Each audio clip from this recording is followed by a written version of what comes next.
Pemerintah Aceh berkomitmen mengurangi emisi sebesar 7% dari komitmen pemerintah Indonesia sebesar 29% hingga tahun 2030. Menurut Gubernur Aceh Zaini Abdullah, Aceh menjadi bagian solusi dari Indonesia dan dunia karena Provinsi Aceh memiliki salah satu hutan terbesar di Indonesia.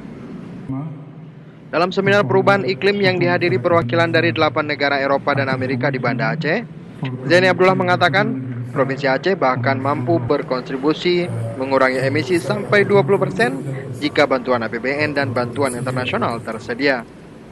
Menurut Zaini, sebagai langkah awal, pemerintah Aceh sudah memiliki 2 dokumen yang berkaitan dengan mitigasi perubahan iklim, yakni Rencana Aksi Daerah Penurunan Emisi Gas Rumah Kaca dan Strategi Rencana Aksi Provinsi dalam mengurangi emisi akibat deforestasi serta degradasi dan upaya konservasi. Kita selalu komit untuk membantu segala sesuatu yang diperlukan dalam hal ini dalam rangka climate change. Sejumlah program juga sudah dilaksanakan dan diimplementasikan dalam upaya mitigasi perubahan iklim seperti pemanfaatan potensi sumber daya hutan dan perlindungan serta konservasi sumber daya hutan. Dari Banda Aceh, Ferdian melaporkan untuk Aceh Video.